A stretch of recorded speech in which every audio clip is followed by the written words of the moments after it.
नमस्कार मंडळी, healthy food कट्ट्यावर सगळ्यांचं खूप स्वागत। नेहमीच्याच खोबऱ्याच्या वड्या आपण थोड्याशा अजून चविष्ट आणि थोड्या रिच करायचा प्रयत्न करूया।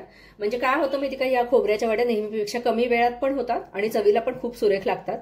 तर नेहमीपेक्षा वेगळ्या म्हणजे मी याच्यामध्ये थोडे काजू घेतलेले, 2 वाट्या ओलं खोबरं आहे तर त्याला मी 1 वाटी काजू घेतलेले आणि वजनाने हे पाव किलो खोबरं आहे आणि 100 ग्रॅम काजू आहेत। तर ह्या सगळ्याचं मिळून जे वजन झालंय ते 350 ग्रॅम झालंय, म्हणजे हे पाव किलो आणि काजू 100 ग्रॅम। तर मी साखर ही 300 ग्रॅम घेतलेली आहे आणि वाटीने जर म्हणलं तर हे सगळं मिश्रण आहे आपलं 3 वाट्या, तर 1.5 वाटी ही साखर घेतली आहे। एवढी साखर घेतली की आपल्या मध्यम गोडीच्या छान वड्या तयार होतात, याच्यापेक्षा जास्त साखर घ्यायची गरज नाहीये। आणि थोडंसं साईसकट मी दूध घेतलेलं आहे, म्हणजे मग आपण जेव्हा साखर आणि खोबरं मिक्सरमध्ये काढू आणि दूध घालू तर तेव्हा ती साखर लवकर विरघळते आणि वड्या आणखी लवकर होतात। थोडंसं तूप लागेल आपल्याला, 1-2 चमचे तूप आणि थोडीशी वेलदोड्याची पूड घेतलेली आहे। एवढ्या साहित्यामध्ये अगदी सुरेख अशा खोबऱ्याच्या वड्या आपल्या तयार होतात। तर आता खोबऱ्याच्या वड्या करायसाठी आधी मी हे सगळं साखर आणि खोबरं काजू हे सगळं मिक्सरमध्ये मी बारीक करून घेते। सगळ्यात आधी याच्यामध्ये आपण काजू बारीक करूया, थोडं ऑन ऑफ करत काजू बारीक करायचे, फार तेल सुटू द्यायचं नाही।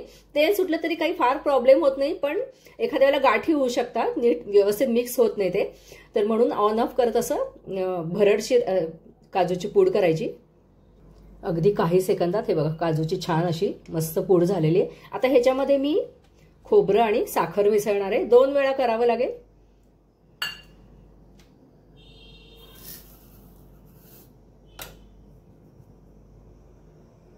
बारीक करताना थोडं थोडं दूध घालणार आहे, म्हणजे मग ते व्यवस्थित छान बारीक होईल। खोबरं आणि साखर एकेजी होण्या एवढं दूध याच्यामध्ये घालायचं। दूध जेवढं जास्त आपण वापरू तर तेवढा वड्या व्हायला वेळ लागेल। कढई तापत ठेवलेली, अगदी थोडंसं तूप घालतीये, साधारण 1 चमचा।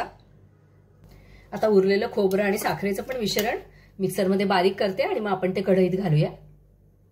तर आता हे सगळं मिश्रण आपण ह्याच्यामध्ये थोडंसं तूप घालून कढईमध्ये आटायला ठेवलंय। काजू याच्यामध्ये घातलेले असल्यामुळे ही वडी लवकर होते, कारण काय खोबऱ्याचं जे मॉइश्चर असतं तर ते काजूमुळे ऍब्सॉर्ब होतं। आता याच्यामध्ये तुम्ही वेगवेगळे ड्रायफ्रूट पण घालू शकता, पण त्याच्यामुळे खोबऱ्याच्या वडीचा मग रंग बदलू शकतो। त्यानंतर जर आपण हे सगळं मिश्रण आधीच एकत्र करून ठेवलं ना, साय, दूध आणि खोबरं, साखर, तर ते मिक्सरमध्ये खूप लवकर बारीक होतं।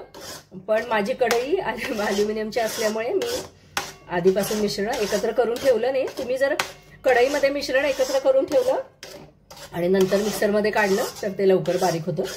तर आता आपल्याला हे सतत ढवळत राहायचंय। गॅस थोडासा मोठा करायला हरकत नाही जर कढई जाडबुडाची असेल तर, पण सतत हलवायला पाहिजे। याला किती वेळ लागला ते पण मी तुम्हाला सांगते। त्याच्यानंतर एवढ्या साहित्यामध्ये नगाने किती वड्या झाल्या आणि वजनाने किती वड्या झाल्या तेही तुम्हाला सांगते मी। कमीत कमी 20 मिनिटं तरी लागतील, कारण 2 नारळाच्या वड्या आहेत ह्या। या वडीमध्ये आपण जी साय घातली आणि जे काजू घातले तर त्याच्यामुळे अशी छान खूप क्रीमी अशी वडी तयार होते, अजिबात कडक होत नाही। आणि वड्या कशा झाल्या ते कशा ओळखायचं ते पण मी तुम्हाला सांगते। अजिबात वडी बिघडणार नाही, वरून छान खुटखुटीत आणि अशी आतून मऊसर अशी वडी तयार होतं। मी दाखवते तुम्हाला। आता एक मी 5 मिनिटं हे हलवतीये, पण याला कमीत कमी अजून 15 ते 20 मिनिटं लागणार आहे। 10 मिनिट मी सतत हलवते। तुम्हाला मिश्रण थोडंसं घट्ट झालेलं दिसत असेल, पण अजून 10 ते 12 मिनिटं आपल्याला हे वडी बनायला लागणार आहे। थोडं घट्ट झालंय, जेव्हा मिश्रण होत येतं तेव्हा कडेकडेनी पण असं जरा वाळायला लागतं। 15 मिनिटं झालेली आहेत आणि साधारण हे मिश्रण अजून घट्ट झालेलं आहे, पण मी आधी म्हणलं तसं 20 ते 25 मिनिटं वड्या व्हायला लागतील। त्याच्यानंतर ह्याच्या वजनाने किती वड्या होतात ते पण मी तुम्हाला सांगेन। आपण पाव किलो खोबरं घेतलं होतं, त्याच्यानंतर 100 ग्रॅम काजू आणि साधारण 100 ml दूध आणि 300 ग्रॅम साखर घेतली होती। तर ह्या सगळ्याचं वजन साधारण 750 ग्रॅम झालं, पण ह्याच्यामध्ये मॉइश्चर जे असतं दूध ओल्या खोबऱ्यामध्ये, तर त्याच्यामुळे साधारण माझ्या अंदाजाने अर्धा किलो ह्या वड्या होतील। पण नक्की किती झाल्या ते मी तुम्हाला सांगते। अजून 5 ते 7-8 मिनिटं हे मिश्रण आपल्याला ढवळायला लागणार आहे।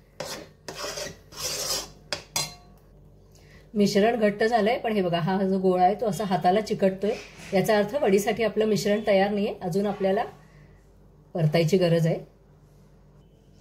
मिश्रण हलवायला आता चांगलं जड जायला लागलंय. हे बघा कडेकडेनी चांगलं असं मिश्रण वाळायला पण लागलंय. आता आपण परत एकदा चेक करून बघूया की त्याचा गोळा होतोय का, हाताला चिकटत नाहीये का. अगदी सोपी पद्धत आहे वड्या झाल्यात का नाही ते बघायची. थोडंसं असं बोटाला तूप लावायचं आणि असा एक गोळा घ्यायचा आणि असा फिरवून बघायचा. हे बघा आता हा फारसा चिकटत नाहीये, व्यवस्थित गोळा होतोय अगदी. आता याच्यापेक्षा जास्त परतायचं नाही, नाहीतर मग वडी ती एकतर नीट कापली जात नाही आणि मग ती कोरडी पण होते. तर आता मी गॅस बंद करते. दुसरी एक खूण म्हणजे हे बघा असा छान असा गोळा तयार होतोय. अजिबात एकत्र होत नाहीये, तुम्हाला दिसत असेल असा गोळा झालेला. तर आता हे मिश्रण तूप लावलेल्या ट्रेमध्ये मी काढून घेते. त्याआधी वेलदोड्याची पूड घालून मिक्स करून घेऊया. आता हे पटपट करायचं सगळं काम. ट्रेला आधीच तूप लावलेलं आहे, त्याच्यानंतर ह्या प्लास्टिकच्या पिशवीला पण मी तूप लावलेलं आहे, म्हणजे आपण थापताना आपल्याला पोळणार नाही आणि वडी एकसारखी थापली जाईल.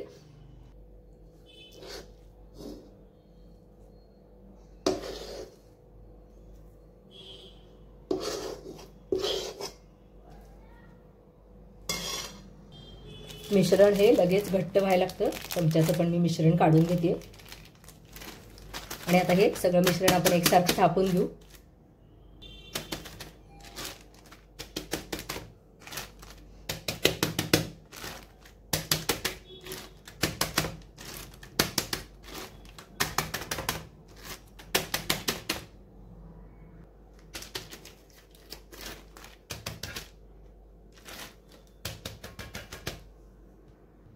थोडंसं टेम्परेचर कमी झालं की हे सगळं सारख्या जाडीचं थापून घ्यायचं आहे आपल्याला. हाताने थापलं की अंदाज येतो. थोड्याशा सजावटीसाठी मी ह्या बिया घेतलेल्या आहेत. भोपळ्याच्या बिया आहेत, ऐच्छिक आहे. तुम्ही पिस्ता वगैरे पण लावू शकता आणि काही नाही लावलं तरी सुद्धा वडी छान दिसते, चवीला पण छान लागते.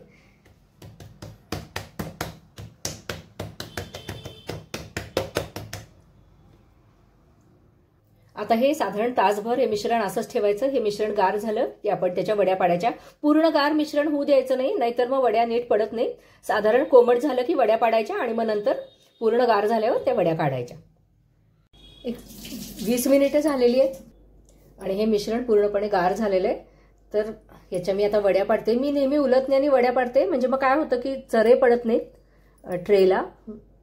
सुरीने पाडले की ट्रेला चरे पडतात.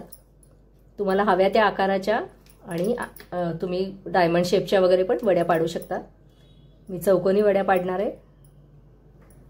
अगदी छान खुटखुटीत पण आतून मऊ अशा वड्या झालेल्या आहेत.